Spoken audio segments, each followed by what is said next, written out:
of the Noldor in Beleriand.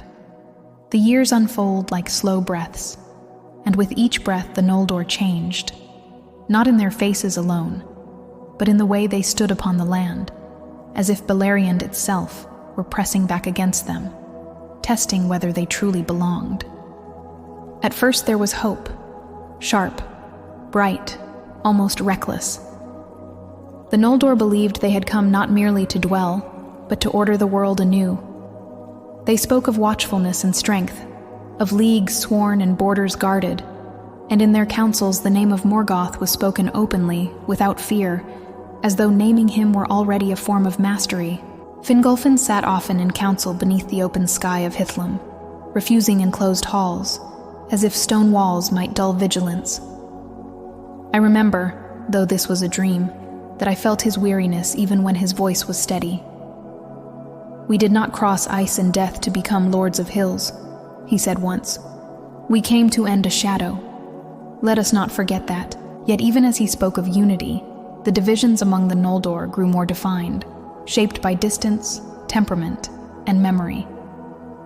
The people of Fingolfin were disciplined, almost austere.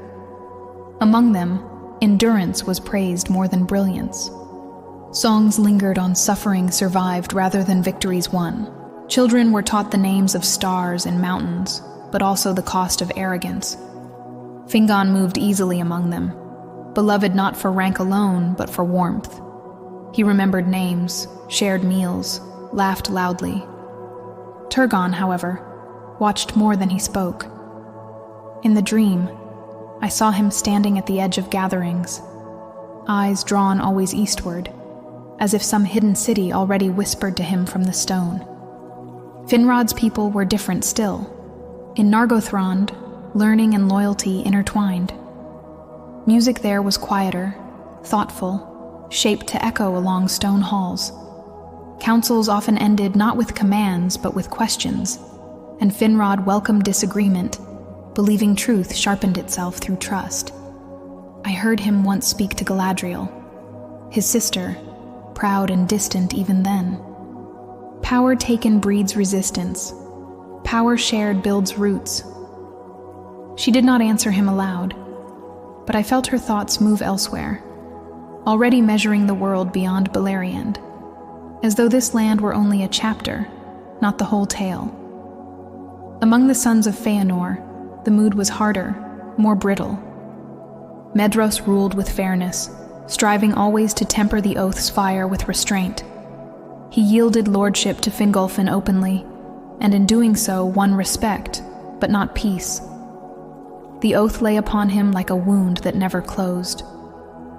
In the dream, I sensed his nights were restless, filled with memories of Thangorodrim, of chains, of his father's voice burning even in death.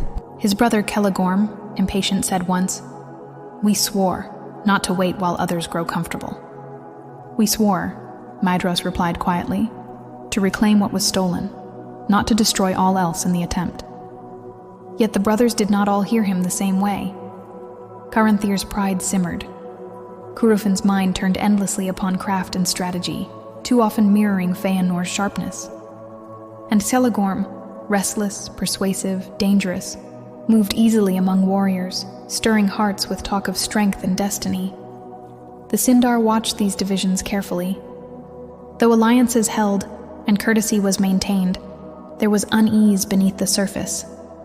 The Noldor brought knowledge and skill beyond measure, but also urgency, and a sense that time itself was an enemy to be challenged rather than endured.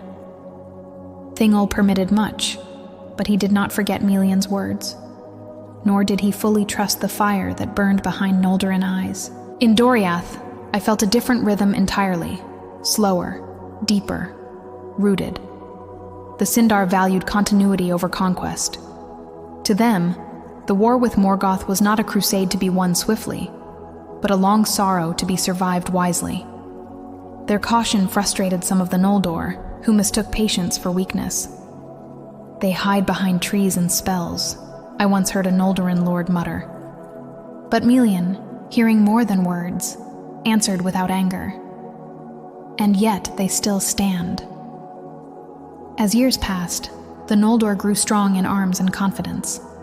Morgoth did not yet strike openly, and this silence bred a dangerous belief that vigilance alone had already achieved victory.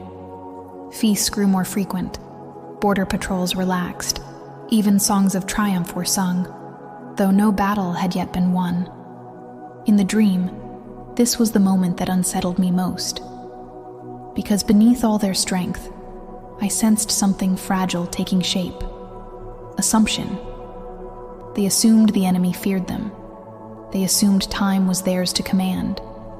They assumed unity would hold, even under strain. Yet the land remembered older wars, and the wind from the north did not agree. As I lay dreaming in the undying lands, I felt sorrow stir, not yet grief, but the shadow of it.